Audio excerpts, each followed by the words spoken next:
Hello, statistics. Welcome back. This is going to be another personal finance lesson. Now, to make sure that everything's concrete and to review what we've talked about over the past several lessons, I've written on the board here exactly what you should have done or be in the process of doing right now in all your spare time. Number one, I shared the budget spreadsheet with everyone.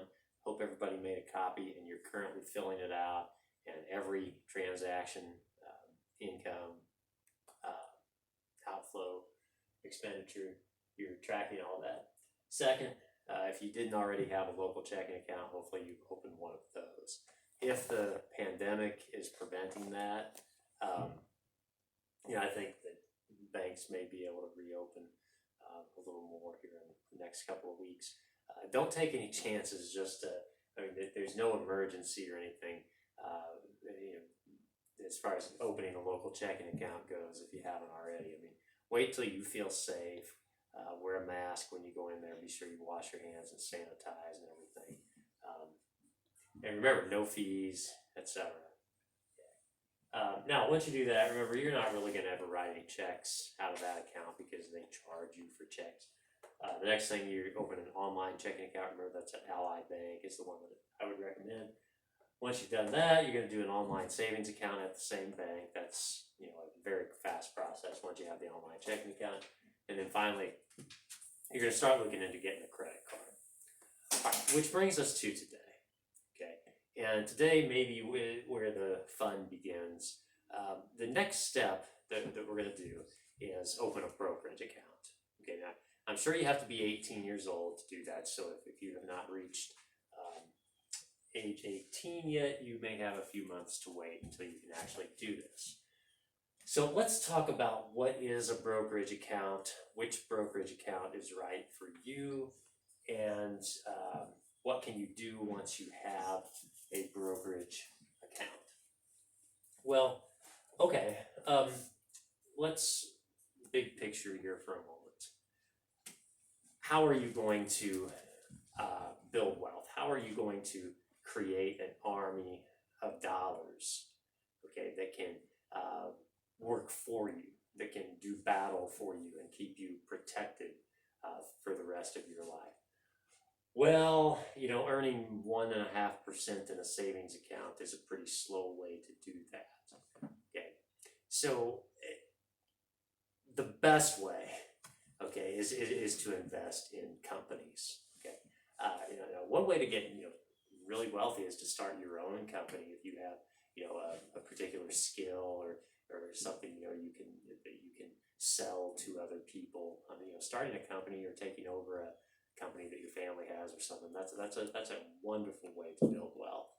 However, if you're not going to be an owner of your own company, then the best way to build wealth is to partially own great companies, okay, in the form of shares of stock in publicly traded companies. Now, we'll go into individual stocks and such maybe one of these days, but I want to get the important stuff out of the way. I want to get to you maybe the advice that nobody's really going to argue with, okay? And so let's talk about how to open a brokerage. And we were talking big picture. Stocks are where you're going to want to put most of your money, simply because you simply have a very long time horizon until you're going to need to rely on that money for income. Maybe you'll be retired by that time, okay? Or maybe you'll be at the stage in your life where you want to pay for your children's college or something. You can use some of the dollars that you've earned and saved and multiplied for that. So let's talk about, so what is a brokerage account? Well, a brokerage account is simply an account in which you can buy, sell, trade stocks, mutual funds, exchange traded funds, and you can do a lot of other things too. All right, but those are really the only three things that I've ever done. I've never traded options or anything like that. So I'm not going to comment on that really. Okay, but let's talk about a brokerage account. All right, now I have several, and I actually one of the ones The only reason I have several is they have different brokerage accounts. There used to be a lot more of them, and they would run specials like if you put in this amount of money, they give you $100 bonus, or before the days of free stock trading, which is like, maybe only a year old or so. They give you like 100 free trades or something. And when I first, my first brokerage account, it cost $7 for every trade. Now it costs you $0. Okay, so you're very fortunate that way to not have to pay commissions on stock trades. So brokerage account is an account where you can do those things. Okay, it's very, very simple to do once you have a brokerage account. So I'm going to list up here, and I did a little research yesterday on what are considered the best brokerage accounts. And actually, the number one recommendation is one of the ones that I have. It's TD Ameritrade. Now, I didn't open it as a TD Ameritrade account. It was Scottrade back when I opened it, but they got Scottrade got bought by TD Ameritrade. I don't remember, a few years back. So now I have a TD Ameritrade account instead. Now, TD Ameritrade, there's no minimum to open an account. Okay, so if you've got $20, you can open a brokerage account with TD Ameritrade. The commission-free trading, you can buy and sell stocks without paying any money. They can hold all sorts of different mutual funds, exchange-traded funds. Basically, anything you want to do, you can do with a brokerage account at TD Ameritrade. They offer Roth IRAs, of course, which I'll get to here in a minute. The second one is Fidelity. Now, I don't have a Fidelity account. I never have. The one thing that I would say about Fidelity is they do offer the ability to purchase fractional shares of stock. Okay, here's what that means. Let's say you wanted to invest in Amazon. Okay, I'm not recommending that or anything, but let's say you did. Well, that's going to cost you over $2,000 for just one share right now.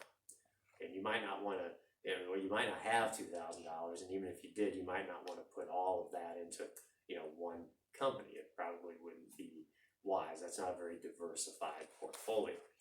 Okay, well, with Fidelity, you can say you had $20. Well, you can buy $20 worth of a share of Amazon, and that gets you like 1% of a share. Okay, but you own that, and then you can continue buying fractional shares until maybe one day your dream can come true that you own a whole share of Amazon. But in all seriousness, that's something that wasn't around when I got started. And in fact, you can't do it in TD Ameritrade. I don't have any brokerage accounts where you can do that. So I am actually thinking about opening a Fidelity account. But yeah, I probably won't. Anyway, also no minimums. They offer Roth IRAs, traditional IRAs.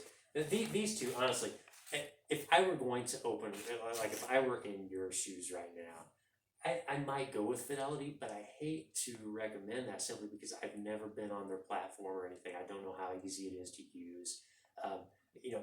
Financially, they're going to do just as well for you. You're going to be able to do all the same stuff and pay the same zero fees for everything as you would with TD Ameritrade.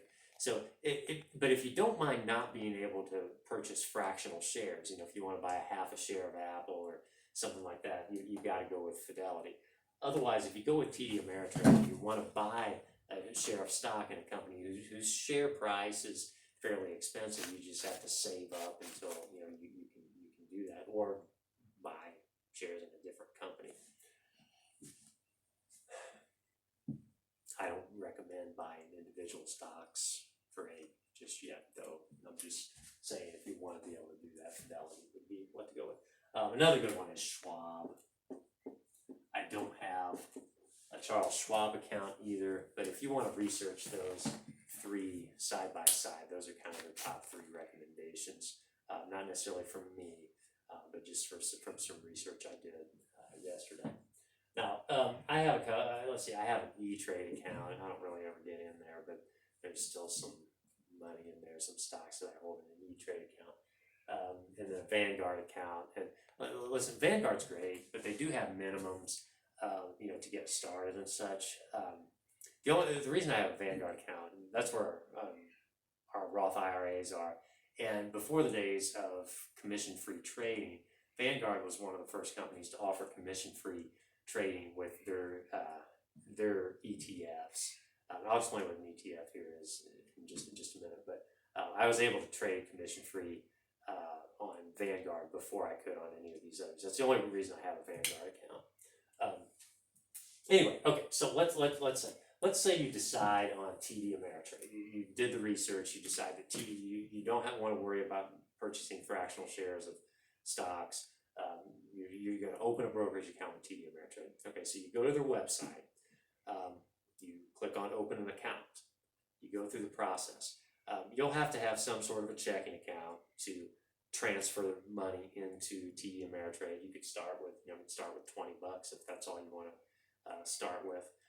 Usually what happens when you open an account like this is they wire 7 cents or 15 cents. They wire 2 small transactions to your bank. You verify the amounts on those, and then the accounts are linked, and you can then transfer money, as often as you want to between your TD Ameritrade account and your checking account. Okay, so once you have a brokerage account open, and feel free to have your parents walk you through that if they don't want to do it and you want to get on a Google Hangout. I'd be happy to walk you through that, how to open an account here. Now, you're just opening a regular taxable brokerage account right now. Okay, just open that and just put some money in. Okay, not very much to start with. Okay. All right, now, so you have it, we're going to say you have a brokerage account now. Next, let's open a second account at TD Ameritrade. Okay, the second account at TD Ameritrade is going to be a Roth IRA. Now, there's a reason why I recommend having both a taxable brokerage account and a Roth IRA. A taxable brokerage account is just a normal brokerage account. It's not part of some sort of, statutory retirement system. Okay, it doesn't have any tax advantages. A Roth IRA does. Okay, but a taxable brokerage account, as we'll see, is a little bit more flexible. If you don't ever want to buy anything in your taxable brokerage account, that's fine. Okay, I mean you don't ever have to, but it's nice to have in case you run out of space in your Roth IRA and you still want to buy something. So what is a Roth IRA? Well, a Roth IRA is just like a brokerage account, except for a few things.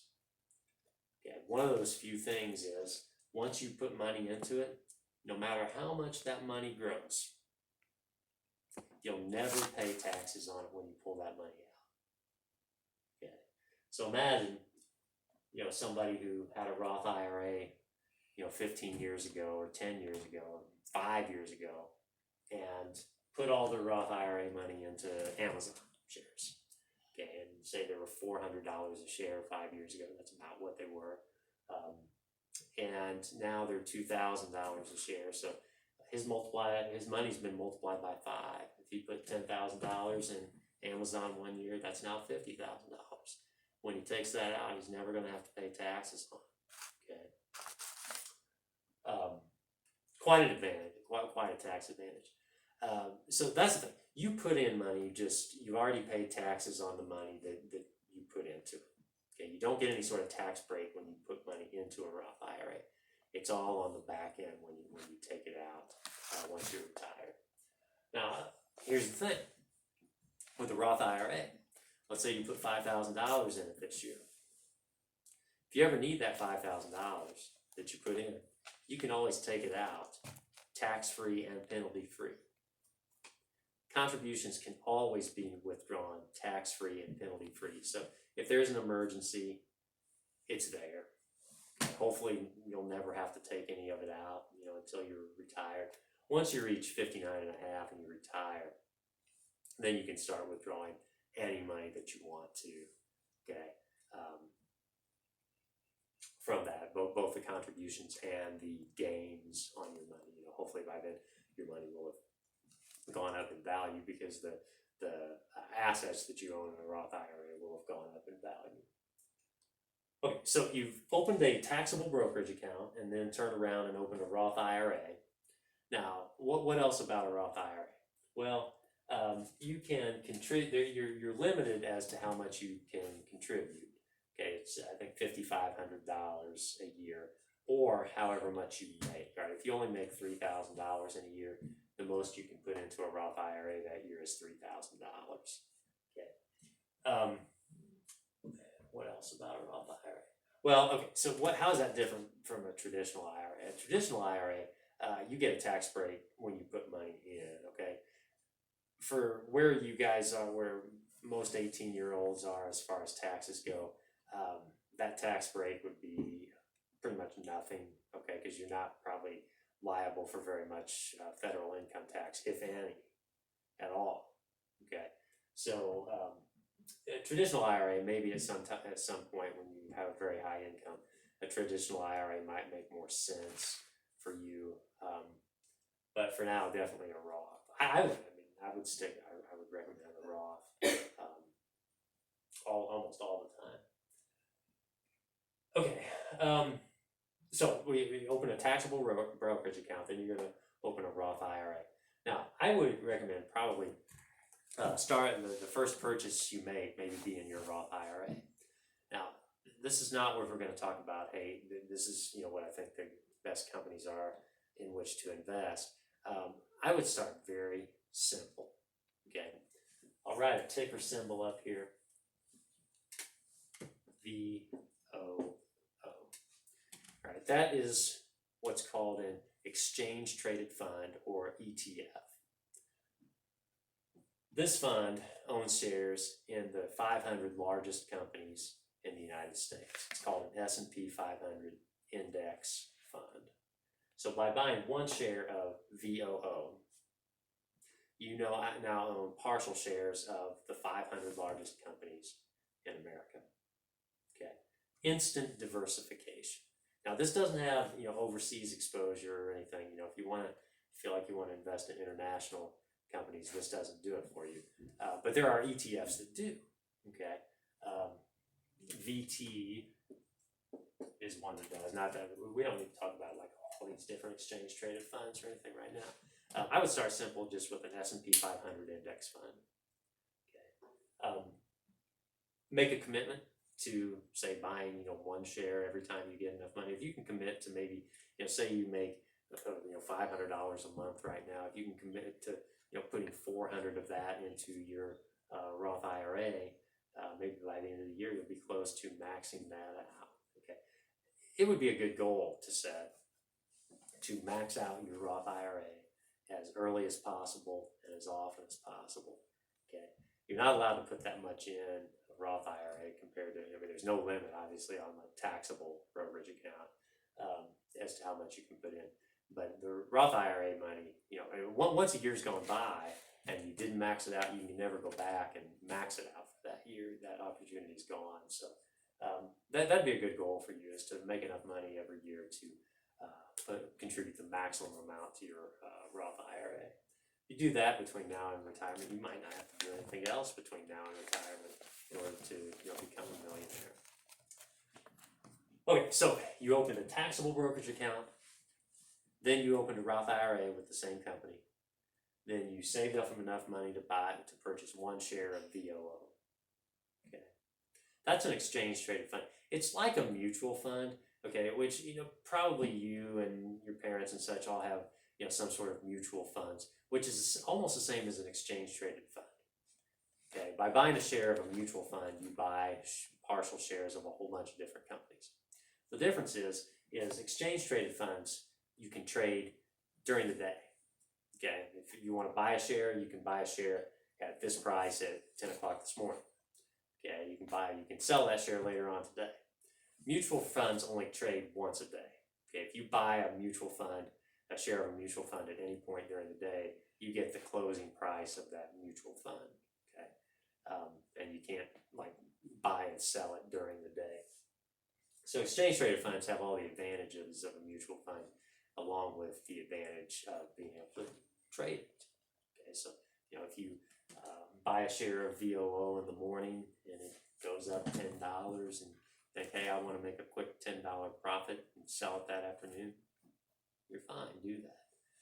But of course, the wisest course of action is just to probably keep buying shares of VOO every time you get enough money to.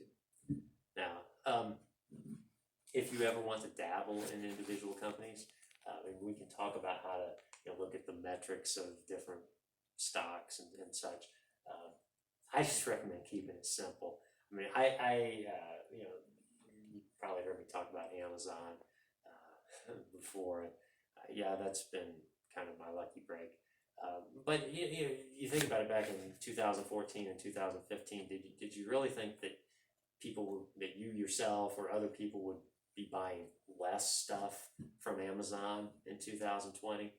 That's the way I always looked at it. Was I found myself buying more and more stuff from Amazon, and of course, other people apparently did the same. I don't know what company right now. Maybe think about something that you use now and you found yourself using more and more, or your parents are using it more and more. And then the other thing is maybe sometimes I like to look at the dividend of a company. We can talk about that some other time. But look, the concrete steps that I want you to take from this lesson. Number one, okay, you've done the first 5 steps. This is step 6. You open a brokerage account. It doesn't have to be a TD Ameritrade, but I'd go with either that or Fidelity. Fidelity, remember, you can buy fractional shares. Okay. Once you have a brokerage account open, you open a second account at that same company, fund it with money from your brokerage account. It'll be a 1-second transaction, and so you open a Roth IRA, and then you save up enough money to buy 1 share of VOO. Okay, those are the concrete steps for this lesson. If you have any questions, you know where to find me. Thanks for watching. Have a great day.